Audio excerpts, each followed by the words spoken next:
time in UCD and how you came here.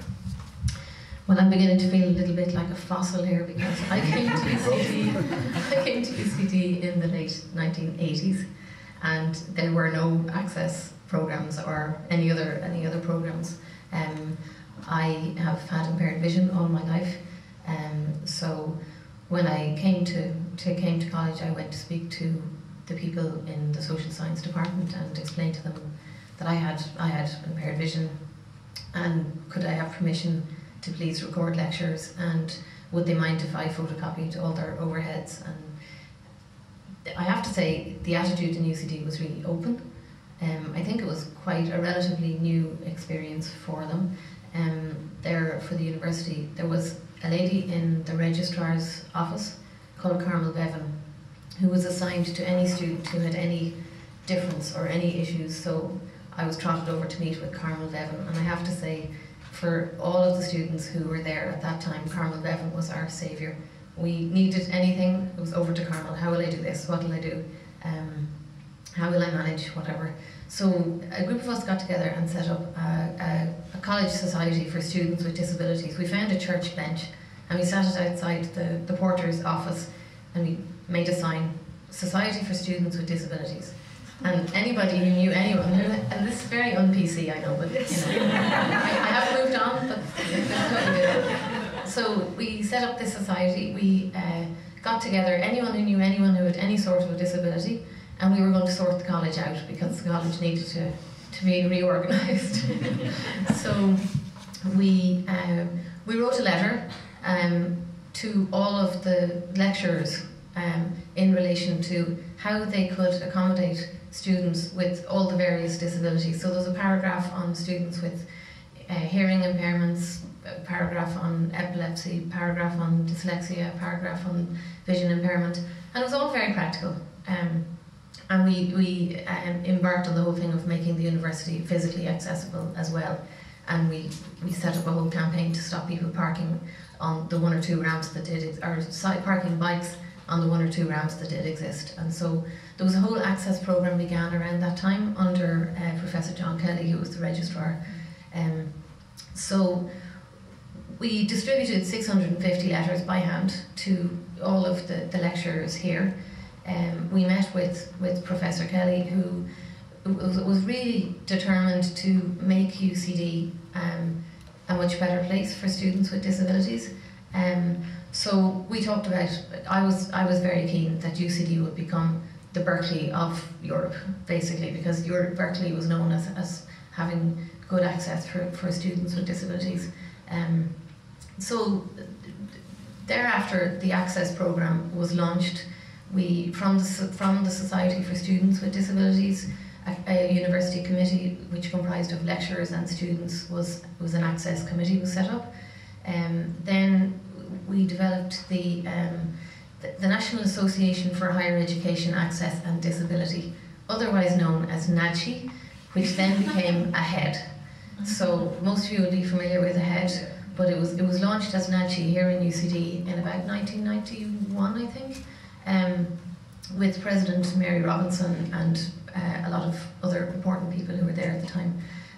So after I finished social science, I negotiated a role for myself as the first liaison officer for students with disabilities, and I really, I never intended to work in this area at all. I never thought I'd ever work with anyone who had a disability, but in my time here I really, I suppose I realised how committed I was to the whole thing of equality and access and justice for everybody and inclusion and participation and all those good things.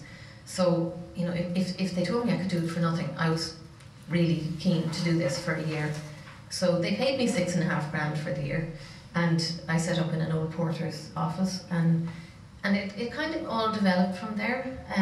There were contacts made with all the voluntary organisations, Irish Wheelchair Association, the Organisation for People with Dyslexia, I can't remember the name of it, National Association for Deaf People, National Council for the Blind, and gradually we got different things implemented, grants for technology. There was no technology. I've talked to some students here, and people now, the world has changed, you know, people get things when they come to college, they get equipment that they need, but we had to through John Kelly, we were applying for grants through the HEA for people to get the equipment that they needed. And there was a great barter system went on. So I recorded my lectures for the first while and then spent hours up in a room up here in the library typing them out. So there wasn't much time for social life, but it was endless. So then I got very fast at typing. So I started typing lectures on a little electronic typewriter at the time. And the barter system was that at the time the World Cup was on, there were various matches on. So there were various lads in my class who wanted to go to the matches, so they wanted copies of my lecture notes. So for 1 hour's reading for me, because I had a lot of reading to do and I needed people to read for me. So for 1 hour's reading, they could have 1 hour's lecture notes, and it worked out quite well for all of us. So there was a lot of informal structure set up at the same time as the formal arrangements were being made. I have to say, I am blown away by this.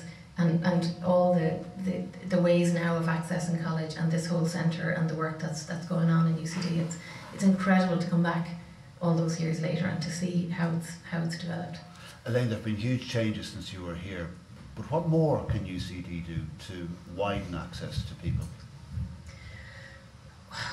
I don't know, because I'm in a little bit of shock here as to what there is now. I think all universities now have programs. Most colleges have access programs and facilities. I suppose it's important. Technology plays a huge part in people's lives.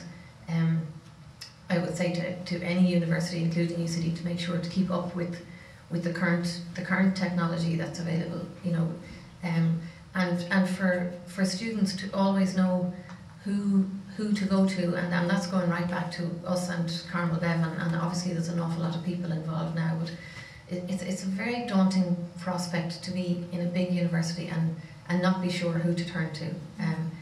I'm presuming all that happens like clockwork here now, so because I'm not part of the current arrangements here, I don't know what more they can do. All I hear from UCD is really positive stuff, and I still work in the area of disability, and so I do hear a lot of positive feedback from people who've attended UCD.